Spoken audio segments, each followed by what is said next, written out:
اقبال نے کہا تھا کہ برتر از اندیشہ سود و زیاں ہے زندگی، ہے کبھی جاں اور کبھی تسلیم جاں ہے زندگی۔ اگر محض مادی پروفٹ اینڈ لاس کے پیمانوں میں زندگی کو تولیں گے تو نتیجہ پھر یہ ہوگا کہ امام حسین کو نعوذ باللہ لوگ ناکام کہیں گے، جبکہ امام حسین علیہ السلام کی کامیابی نے دنیا میں حق اور باطل کے مابین لکیر کھینچ دی۔ اگر کوئی اس تناظر میں بات کرتا ہے کہ کامیابی کیا ہے اور ناکامی کیا ہے، اور مغرب کی ترقی شاید یہ بلڈنگز کا اونچا ہو جانا، ٹیکنالوجی کا اس قدر بڑھ جانا کہ اب آرٹیفیشل انٹیلیجنس کو جب سے روبوٹکس میں استعمال کیا جا رہا ہے تو اب نعوذ باللہ من ذالک دنیا ایک نئے یعنی مٹیریلزم سے ورچوئلزم کی طرف دنیا جا رہی ہے۔ یہ محض جب ایک ظاہری نگاہ سے چیزوں کو دیکھا جاتا ہے تو اسی طرح کی چیزیں نظر آتی ہیں، لیکن جب آپ اشیاء کو اس کی حقیقت کے ساتھ دیکھتے ہیں، اللہم ارینا حقائق الاشیاء کما ہی، تو جب اشیاء کو آپ اس کی حقیقت کے ساتھ دیکھتے ہیں تو آپ پر واضح ہوتا ہے کہ اشیاء کی حقیقت کیا ہے۔ علامہ اقبال بھی تو گئے تھے، انہوں نے کہا کہ خیرہ نہ کر سکا مجھے جلوہ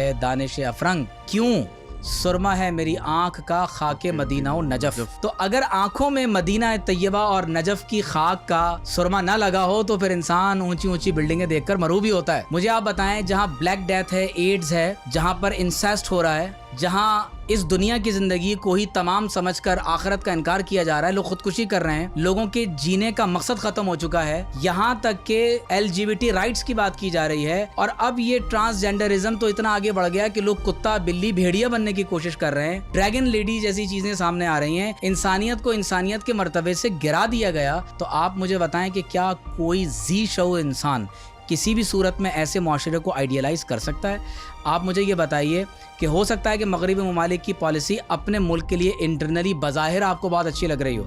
لیکن کیا وہ اپنی قوموں کا خون نہیں چوس رہے؟ کیا وال اسٹریٹ کے اوپر احتجاج نہیں ہو رہا؟ کیا دنیا کی جو ترقی یافتہ ترین ممالک ہیں انہوں نے اپنی قوم کو صرف نفسانی خواہشات میں انڈلج کر کے وہ ان کو مکمل طور پر غلام نہیں بنا چکے؟ کیا ان کے امیون سسٹم کو انہوں نے یعنی بایولوجیکل ویپن کے ذریعے تجربات کرتے کرتے تباہ و برباد نہیں کر دیا؟ اور کیا ایسا نہیں ہوتا کہ وہ فارن پالیسی میں ہیروشیما ناگاساکی پر ایٹم بم بھی مارتے ہیں، افغانستان پر mother of all bombs fire کرتے ہیں، اور غزہ میں اس وقت جدید ترین ہتھیاروں سے امریکہ، برطانیہ، بھارت اپنے فوجی بھیج کر جدید ترین ویپن فلسطین کے معصوم بچوں کے خلاف استعمال کر رہے ہیں؟ شرم آنی چاہیے اس طرح کی بات کرتے ہوئے کہ ان کی بلڈنگیں دیکھ کر انسان متاثر ہو رہا ہے۔ کیا ہمیں مدینہ طیبہ کی جو خوبصورتی ہے وہ ہمارے قلب و ذہن کو متاثر اب نعوذ باللہ نہیں کرتی؟ تو میں یہ سمجھتا ہوں کہ یہ ایمان کی ایک ایسے ذوف کی نشانی ہے کہ ہمیں بیت ابیض کی طرف نہیں، عربی میں بیت کہتے ہیں ہاؤس کو اور ابیض کہتے ہیں وائٹ کو، تو ہمیں بیت ابیض کی طرف متوجہ نہیں ہونا ہے، ہمیں اپنا قبلہ درست کرنا ہے۔